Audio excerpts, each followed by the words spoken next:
Okay lang kasi... Kasi iniisip niya si Wendy eh. Iniisip niyo po si Wendy! Sorry na lang. Ang late! What? Okay. Hindi, thank you talaga, super. Maraming salamat po, kuya. And thank you sa Maxim. And thank you to these three lovely ladies. What? Thank you sa'yo. Yung honesty mo, tsaka yung sinabi mo bait ako. Thank you so much. And... Wala talaga. Ay, hindi ako gay. What? Hindi ako gay. What?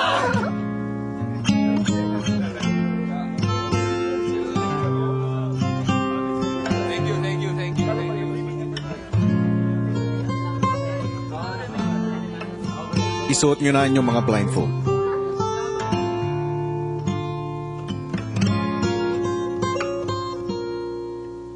Pero si Robert ayaw pa rin paalam. Ano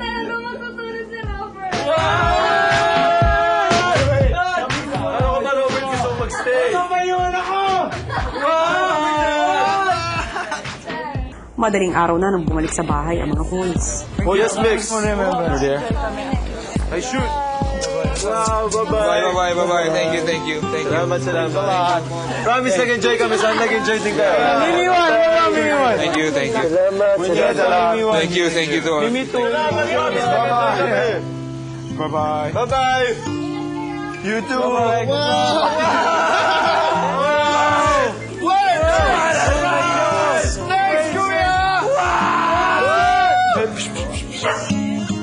Tulog na sila. Wait. Huwag kayo maingat sa loob. Kumusta ang inyong night life? Super saya Para sa akin po yung pinakamasaya po is kahit hindi po sila po pwede mag-usap po, we still had fun talaga po. Maligaya po ako na maligaya yung mga kasama ko dito. Alala ko pa yung si Mimi 1, si Mimi 2, and si Mimi 4. No, nakatutok po siya sa isa kanina. Wait! Ikaw si Robert. Sino yun? Parang nakatutok po siya sa isa kanina kay Mimi. Gusto po ni Robert na maiwan sa banggas. What? Gusto niyo po doon matulog? Hindi na naisip si Saisi. What? Hindi ko pa malilimutan si MC pero Mimi 1 and I just friends. What? Kuya, hindi po talaga po nakakalimutan po. Tingnan niyo lang po yung kaliwang ano niya po. Ano po yan? Ano po ito? Wala po yung sasayan. Mel? Ano yan? Itaas mo yung kamay mo? Kuya, nawala po yung scarf pero may kapalit ko rin. Nel, ano yan, Nel? Remembrance po. What? As a friend. What? Galing kay? Galing kay Mimi 1 po. Robert, humarap ka. Kaya bad ba? Guys, okay. Mag-taas. Okay. Karen? Bigyan na po sa akin as a remembrance na parang na to say that they're thank you na they had fun at the same time po sa amin. Yeah. Nagsisisi ka ba? Na sumunod ka pa sa kanila? Hindi po talaga, kuya. Magsisisi po ako kung natulog lang po ako dyan sa sopa dyan. What? Matutulog na lang high energy pa rin ang mga lalaki. Boss, nice Nel. Kahit nilaglag mo ko. Kahit Mick. Kahit Bruce. Relax sa sugat. Nang sumunod na araw tanghali na nang nagising ang mga housemates. Paano kayang haharapin ng mga guys ang mga girls matapos ang kanilang boys night out? Kala niyo sinabihan pa kayo, kunyari, wag niyo sasabihin dahil hindi namin malalaman. Pinapaninig sa amin, no? Morning. Habang natutulog kami. Susutulog. Ay, habang nakahiga kami dito. Yung mga kasama kayong babae kami. Oo, ano, talaga, pinarinig kaya sa amin. Saya-saya ni Robert. Si Daddy Robert, tawa na tawa. Si Kuya Nel, super. Si Mimi 1. Ano yun? Pag ang babae nagkaroon ng girls night out, punta kayo. Tignan nyo lang, super saya gagawin. Kuya Bruce, narinig mo yun?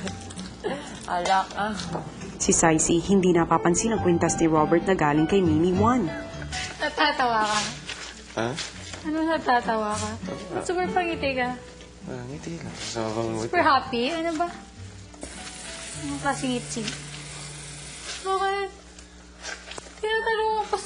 Yung talilong ka lang ba? Or seryoso ka? Hindi, tinatanong ka, super happy. Mga ganun, bakit? Sana yung ibang tao dyan ni Cross. Robert, bakit mukha kang guilty? Pasalamat ka na lang at hindi mag-gets ni Saisi ang sinasabi mo. Pagsapit ng gabi, pinuna na rin ni Saisi ang bagong kwintas ni Robert. Pwedeng tingnan yung ano. Yung... Di ba merong parang... Oh.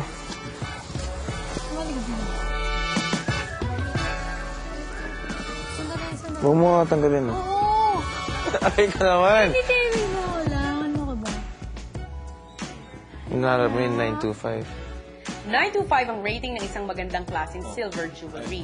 Ibig sabihin nito, 92.5% na purong silver ang ginamit dito. Sa shot.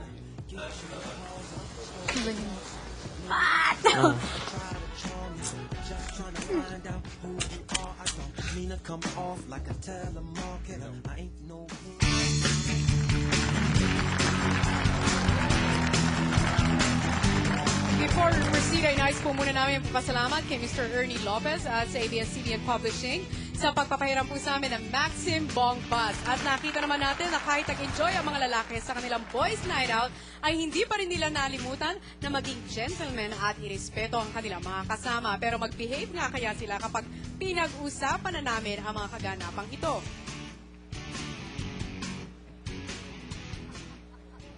Good evening, housemates! I'm back! Hello! Hi! Handa na ba kayo sa mga pagbabago ngayong gabi? Hindi pa? Hindi pa. Ako din hindi pa. Kaya pag-uusapan muna natin, ang exciting na nangyari this week ay ang Boys Night Out! Wow! Boys! Yep. Napanood ko ang mga kaganapan sa gabi ngayon at gusto ko kayong batiin, ha? Dahil kahit nagsaya kayo, nag-behave pa rin naman kayo at hindi kayo lumampas sa boundaries ng inyong mga kasama. Hindi nyo man alam, dumaan kayo sa isa sa mga hamon sa inyo ni Kuya na sumubok sa inyong karakter at ang tamang reaksyon kapag kayo ay nalalagay sa ganong klaseng sitwasyon, lahat naman yan ay ipinasa ninyo. Kaya palakpakan naman natin, girls. Yes! Pero alam ko naman na napanood din ito ng mga babae kanina at nagkaroon kayo ng iba't ibang reaksyon. Di ba? Yes. Parang hindi nagre-react si Wendy. What? Wendy, ano ang reaksyon mo na hindi sumali si Bruce sa kaganapang iyon? Wala. Siyempre, happy. Wow! Bakit happy? Wala, syempre, akala ko kasi super nagsaya siya. Okay, so you can really trust him, parang ganon. Robert, Parang ganon. mula sa pagiging mahiyain, nakita namin ang todo-todo mo. First time mo ba yung ganong pangyayari? Wait. Nabubulol ka? Huwag kang No, magsinungaling. sobrang minsan po mangyari. Sobrang minsan. So it's not your first time. No, it's How more was the on experience? Binigay po sa amin ni Kuya yung opportunity to have fun and Just have fun. you know, yeah, and wag kang ano. And Asan na yung necklace? ito. Odi! Yes. Wow! What? Ikaw Ano? pinagsisihan mo na sabi mo kung sakaling natulog ka, hindi ka nakasali doon. Yun na nga. Iniwan ako ng mga kasama ko! What? Siyempre, mga babae nandun eh. Iwanan mo What? talaga. Teka muna, first time mo ito, hindi ba? Yeah. O kamusta ang first boys night out? Wala, masaya na